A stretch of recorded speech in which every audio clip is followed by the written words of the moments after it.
common question that I get from moms like you is, how do I know if my adult child's behavior is toxic? So if you have ever found yourself having this concern, first of all, you're not alone. And so join me today where I'm going to dive into some of the signs of toxic behavior, and then we will explore also some strategies for dealing with it. But we need to navigate this, and most of all, empower yourself with knowledge so you know how to move forward. So first of all, let's define toxic. Toxic behavior typically refers to actions or patterns of behavior that are harmful, damaging, or detrimental to others' well-being. That's a strong definition. In the context of relationships, listen to this, toxic behavior can manifest in various forms such as manipulation, disrespect, emotional abuse, control, or consistently negative interactions. It often creates a hostile or unhealthy dynamic within the relationship and can lead to emotional distress, conflict, and damage to one's self-esteem and mental health. So recognizing and addressing toxic behavior is crucial for maintaining healthy relationships and personal boundaries. That's a mouthful, but spot on. That is the true definition of toxic. So today I'm going to share 3 tips. Let's dive in. Number 1, clarifying the behavior versus the individual. To me, this is the absolute most important piece. So you are a mom dealing with some of this behavior. You're realizing, yep, I am very much disrespected and there's consistently negative interactions going on. It's just a hostile relationship. Okay, so there is toxic behavior. We've identified that. So what do you do to clarify this behavior and separating that from the person? Separating the person, your son or daughter, from their actions. Keeping in mind that while behavior is toxic, it doesn't define your child as a whole.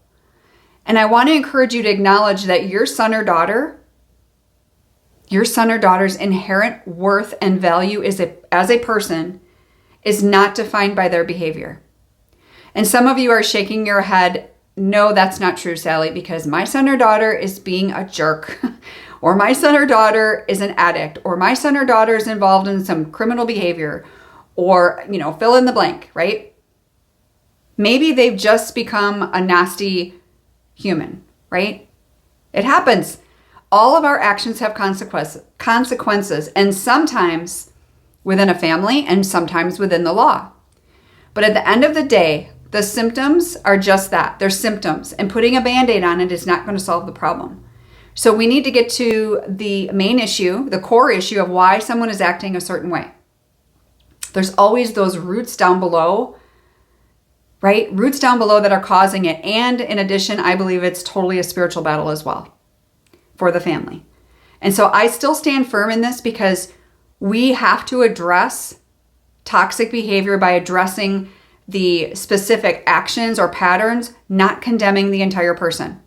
It's not to say you shouldn't walk away from people in your life. I'm not saying that. But this is what I see over and over and over as a mom. If we're not separating those two things out and we try to have conversations around this behavior, but what we end up doing is attacking the person. And don't think for a second that I don't realize that every time you try to have these conversations, even wholeheartedly, 100% pure conversation on your end, and they're not having it. I get that. But we can't control other people. We can't control anyone else's motive. You can control yours, and you can control your words, but you can't control their reaction or lack of. So, just like you can't control that side of the equation, the good news is you can control yours. So those of you that I've never talked with before on a discovery call, and you're ready to start focusing on your part of the equation, and you want to do better for yourself and for the rest of your family and for your life, regardless of the circumstances with your kids, then I want you to reach out to me. I want to learn more about you. I want you to learn more about me and how I could help. But if you're just not at that point right now, you just want to, maybe you're just wallowing in it. Maybe you just need some time. I get it. You just save that link then. And when you're ready for help, then I want you to reach out. I can only help people who are willing to actually do the work and invest their resources and their energy and their time in getting help, right? Just like anything else. So number 2, Common signs of toxic behavior in your kids. So one of the biggest ones that I hear is lack of respect. So there are, things such as maybe you feel like you're being talked down to. They're ignoring boundaries that you have set. They're very dismissive, dismissing your behavior and maybe even controlling. And another is manipulation, where they will guilt trip you or gaslight you or play the victim at all times, right? So another is emotional drain. That is the big one, right? Emotional drain, literally where they will consistently drain you with negative attitudes, constant demands, and drama. And that is the crazy cycle. That's the roller coaster that you need to get off of. Not forever, but you need to choose for yourself to get off because no one's going to stop it. And then, there's lack of accountability. There's refusal to take responsibility, right, for their own actions. And maybe even they're blaming others instead of owning up to mistakes. Some people are never going to own up. We don't have control over that. Your responsibility is to take self-responsibility for your part in anything and everything, whatever that is, and then be able to share that when it's appropriate. But number 3 is how to deal with the toxic behavior. So we need to establish boundaries, like I mentioned, but those boundaries need to offer protection from the behavior while maintaining your emotional well-being, which can be tricky, right? Because it's not easy. I'm not saying it's easy, but that goes for everyone, because I am going to be doing a future video on what does toxic parenting look like, because I'm well aware that this can be a two-way street. And our communication techniques, we need to have, while assertive communication, we also need to be able to express our feelings, but we also have to enforce consequences for disrespectful behavior with anyone in our life. It doesn't mean you cut everyone out, but there has to be a consequence. Because would you let anyone else treat you this way? If this is your child treating you this way, would you allow anyone else to do that? I highly, highly doubt it. Because it's not serving you, and it certainly actually isn't serving them. It's not teaching them anything.